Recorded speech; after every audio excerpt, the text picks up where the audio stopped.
Assalamualaikum warahmatullahi wabarakatuh. Perkenalkan, nama saya Muhammad Faris Syarafi dari kelas IE 23C7 dengan NIM 352310465. Di sini saya akan mempresentasikan tentang memahami metode sorting dan bubble sort pada aplikasi Python. Yang pertama adalah sorting atau pengurutan. Pengurutan sorting adalah proses mengatur elemen-elemen dalam suatu koleksi data secara berurutan berdasarkan kriteria tertentu, seperti nilai numerik atau urutan abjad. Konsep algoritma pengurutan merupakan dasar dalam ilmu komputer dan pemrograman, karena pengurutan sangat umum digunakan dalam berbagai aplikasi untuk mengatur data agar lebih mudah dicari, diakses, dan dianalisis. Konsep algoritma sorting yang pertama, komparasi dan penukaran. Algoritma pengurutan membandingkan elemen-elemen data untuk menentukan urutannya. Jika ditemukan elemen yang tidak berada pada posisi yang benar, elemen tersebut akan ditukar dengan elemen lain agar urutannya sesuai. Stabilitas. Pengurutan stabil mempertahankan urutan relatif dari elemen-elemen yang memiliki nilai yang sama. Misalnya, jika ada dua data dengan nilai yang sama, yang pertama muncul dalam urutan asli akan tetap berada di atas dalam urutan yang dihasilkan. Yang ketiga, efisien. Algoritma pengurutan perlu efisien dalam hal waktu dan ruang yang dibutuhkan. Dalam banyak kasus, algoritma yang memiliki kompleksitas waktu lebih rendah lebih diinginkan karena dapat mengurangi pemrosesan data. Yang keempat, ada adaptif. Algoritma pengurutan adaptif dapat memanfaatkan informasi tentang data yang hampir terurut untuk mengurangi komparasi yang diperlukan. Keperluan algoritma pengurutan. 1. Pencarian efisien.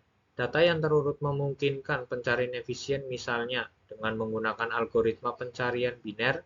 Pencarian dapat dilakukan dengan cepat karena data terurut. Yang kedua, pemrosesan data. Dalam aplikasi yang memerlukan pemrosesan data berulang kali, data yang terurut dapat menghemat waktu pemrosesan. Yang ketiga, presentasi data. Data yang terurut lebih mudah dipresentasikan kepada pengguna dalam bentuk yang terstruktur dan mudah dibaca. Yang keempat, analisis statistik. Data yang terurut memudahkan analisis statistik seperti menghitung median, kuartil, dan nilai ekstrim. Jenis-jenis algoritma pengurutan. Bubble sort, algoritma sederhana di mana elemen-elemen dibandingkan secara berpasangan dan ditukar jika urutannya salah. Ini berlanjut hingga tidak ada lagi pertukaran yang dibutuhkan. Meskipun mudah dipahami, bubble sort memiliki kinerja yang buruk untuk jumlah data yang besar.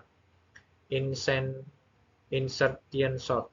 Algoritma ini menganggap elemen yang belum diurutkan sebagai satu set kartu yang diambil satu persatu dan dimasukkan ke tangan yang telah diurutkan secara benar.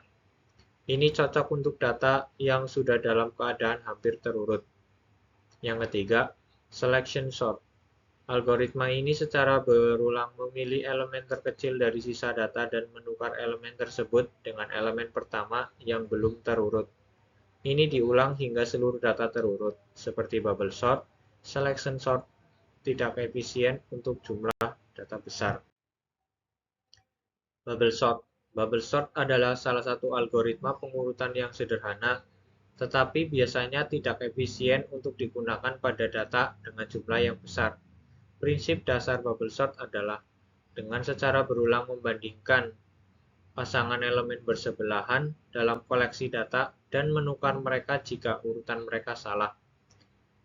Proses ini terus diulang hingga tidak ada lagi pertukaran yang diperlukan, menunjukkan bahwa data sudah terurut. Kelemahan bubble sort yang utama adalah kompleksitas waktu yang buruk dalam kasus-kasus terburuk dan rata-rata. Waktu eksekusi bubble sort adalah O n 2, di mana n adalah dan jumlah elemen dalam koleksi data. Algoritma ini seringkali digunakan hanya untuk tujuan pendidikan atau dalam kasus-kasus di mana data jumlah sangat kecil dan performa bukanlah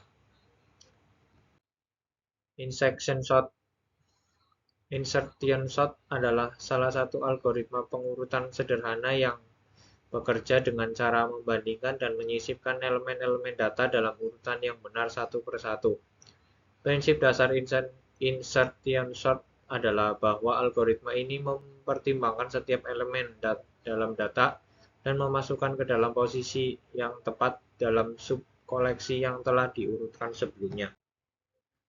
Kelebihan dan kekurangan dari insertion sort adalah bahwa algoritma ini efektif untuk data yang sudah dalam keadaan hampir terurut atau memiliki jumlah elemen yang sangat sedikit. Namun, insertion sort tidak efisien untuk data dengan jumlah elemen yang besar karena kompleksitas waktu rata-ratanya adalah N2, di mana N adalah jumlah elemen dalam data. Meskipun insertion sort tidak digunakan secara luas dalam praktik untuk pengurutan data besar, ia masih bermanfaat sebagai alat pembelajaran dan memahami prinsip dasar pengurutan. Selection sort adalah salah satu algoritma pengurutan sederhana yang bekerja dengan memilih elemen terkecil dari koleksi data dan menukarkannya dengan elemen pertama. Yang kedua, kemudian algoritma memilih elemen terkecil dari sisa koleksi data tanpa elemen pertama dan menukarnya dengan elemen kedua. Kelebihan dan kekurangan selection sort adalah bahwa algoritma ini sederhana dan mudah dipahami. Namun kelemahannya adalah kompleksitas waktu yang buruk. Dalam semua kasus, waktu terbaik dan terburuk kompleksitas waktu selection sort adalah N2, di mana N adalah jumlah elemen dalam koleksi data. Oleh karena itu, algoritma ini tidak efisien untuk koleksi data yang besar. Walaupun selection sort jarang digunakan dalam aplikasi nyata karena keterbatasan efisiensi, konsepnya masih bermanfaat sebagai cara untuk memahami dasar-dasar pengurutan dan dalam konteks pembelajaran. Sekian presentasi dari saya. Terima kasih. Wassalamualaikum warahmatullahi wabarakatuh.